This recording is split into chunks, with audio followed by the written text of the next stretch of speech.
look at me having a life, because that's what I had to do. I had to create a life for myself. And in the days that he was there, we had our days together where we would plan things as a couple and our dates and what kind of fun things we wanted to do and what we were going to do with our children. So I didn't know I needed this space until I got the space.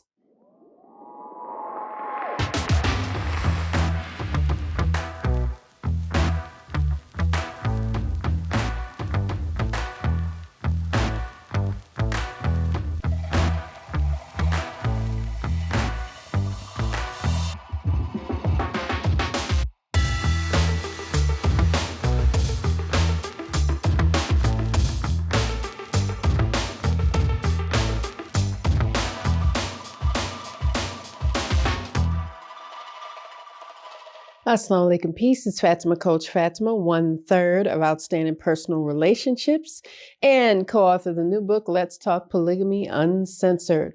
Now, in this video, I want to address something that's really important, and wives are really dealing with this, and they're trying to figure out how and what's the best practice for dealing with loneliness in polygyny. That means when your husband's gone, and we all have dealt with that. I don't care if you're an initial wife, a subsequent wife, or wives, because in Islam, as our husbands are practicing Muslim, Coach Nazir, I'm speaking of, he can have up to 4 wives, like any Muslim man can, if he's qualified to do so.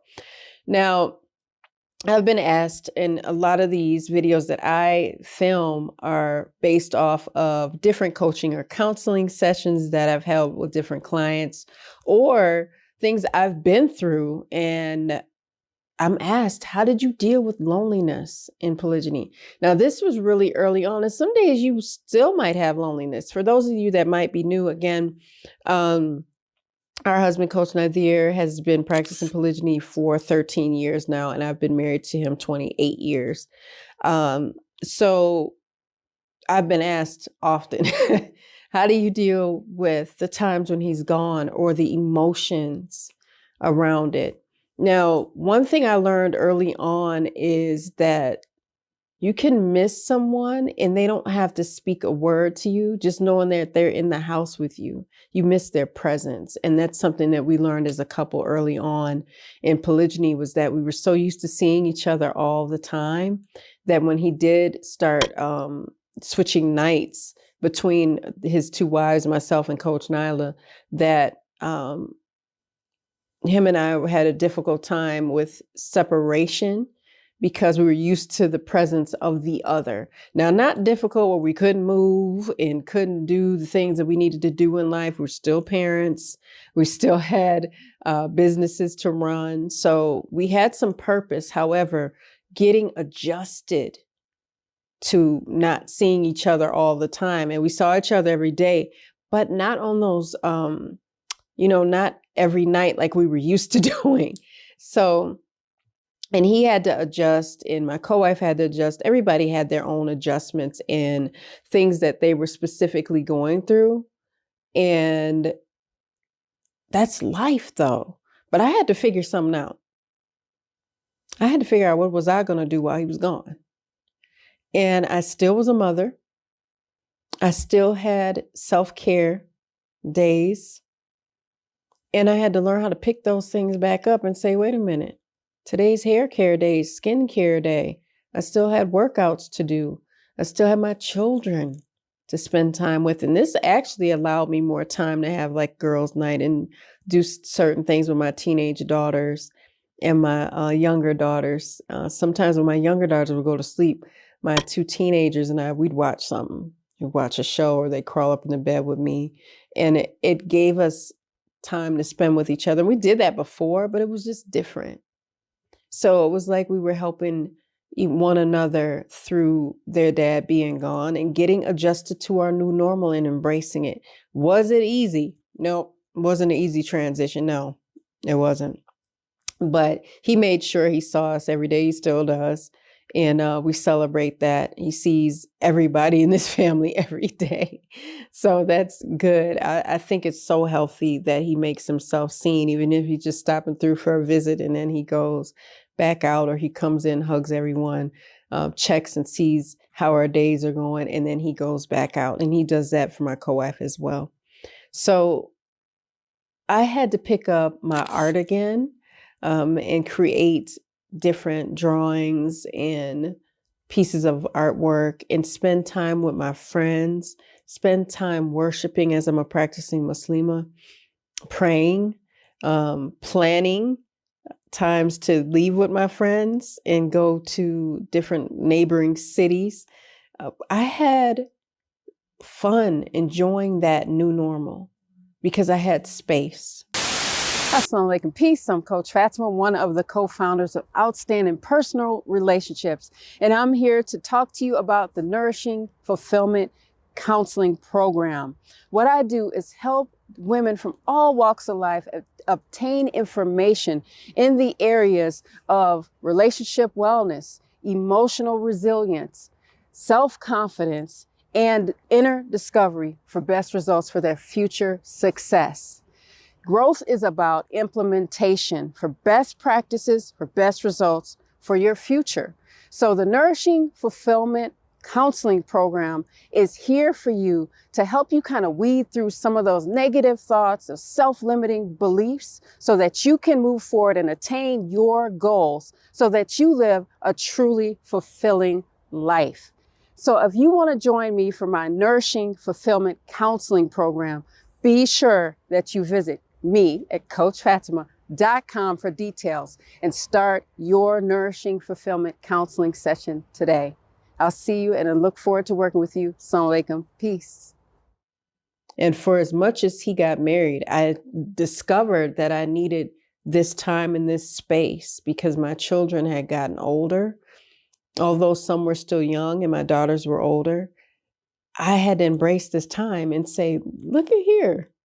Look at me having a life, because that's what I had to do. I had to create a life for myself. And in the days that he was there, we had our days together where we would plan things as a couple and our dates and what kind of fun things we wanted to do and what we were going to do with our children. So I didn't know I needed this space until I got the space. And then I embraced it. And then I decided to have some goals of my own and visit friends and go to different parties, host some parties. That felt good. It still does. It still does. When he's not here with me, then I get to talk to my friends, and I'm traveling the world right now. So I get to leave messages or talk to my friends or connect in that way or connect with the women in my community that I'm currently in. And sometimes I hang out with my co-wife. We'll go do something, we'll go hang out and we can eat up a day. There's not two women that I know of that can eat up time like my co-wife and I when we're together. We'll shop, we'll talk for hours, we will eat food, we will go get ice cream, we'll do whatever we want to do. One time we had where did we go? We went to a doctor's appointment together. We went to get a treatment. And it was really great. It's called ozone therapy. If you're not familiar with it, it's really beneficial. So we went to go get our treatments, and then we head home. And I'm like, I used the Google Maps. If it hadn't been so dark, we could have went live or we could have recorded. But when I tell you we got lost in the mountains, I said, yeah, this ain't the way home, because there's a certain mountain in the region that we're in right now, and it's shaped a certain way, and it's I can see it from my window. And I said, that's not we don't live over here. We got lost and we had a good time. And our husband was like, what took y'all so long, honey? Honey, we was lost in the mountains. I don't know what to tell you. But we enjoyed each other's time. So that's something that we do. Was it always that way? Absolutely not. It wasn't. It wasn't. But now we know the quality of spending time together when we can coordinate our schedules and do that. So that's another thing. So knowing that you got to have a life of your own, creating your own goals, spending time with loved ones, friends, and family outside of your husband matters. And those are like the three major things that I do. One of my goals is making sure I'm praying and worshiping and learning about my religion every day. And I said, I can do that more. Did he prevent me from doing that before? Nope. but having extra time to do more of it mattered. So I want to make sure I let you all know that there's still fun times to be had, and all our fun times don't just revolve around our husband. They don't. So creating a life of our own, understanding that we can connect with other people, reconnect with ourselves, have a self-care day. I love a self-care day, because a self-care day for me, honey, might be eating a hamburger and fries and something in my bed. Do I do that when my husband's home? Yes. But when you're not talking, sometimes it feels like the food tastes better. So there's so many things you could do. There's still more good times to be had. And don't give up on you. Just remember that investing in you is always priceless. So with that, make sure you guys are commenting, liking, and subscribing. Share this video, because sharing is caring. Hit that notification bell so that you know every time we upload. You're going to want to know. Watch everybody's videos, because then you'll get different perspectives of polygyny. And I know I needed that so that I could learn more about what the world of subsequent wives was like through my co-wife, and for the husbands through my husband.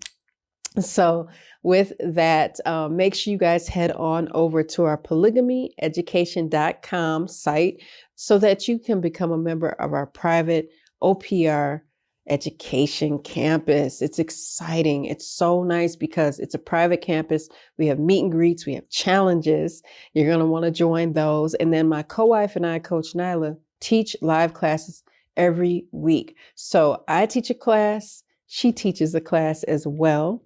And then we each have our webinars also that you can partake in. So make sure that you guys, I'm going to leave with GLC, are following us on YouTube and Facebook. We're Outstanding Personal Relationships, before I forget. And on IG, we're Outstanding Relationships. So I promise you that GLC. Make sure you're growing intentionally, loving fearlessly, and connecting on a higher level every single day. I'm Coach Fatimah. I'll see you guys in the next one. Assalamu alaikum. Peace.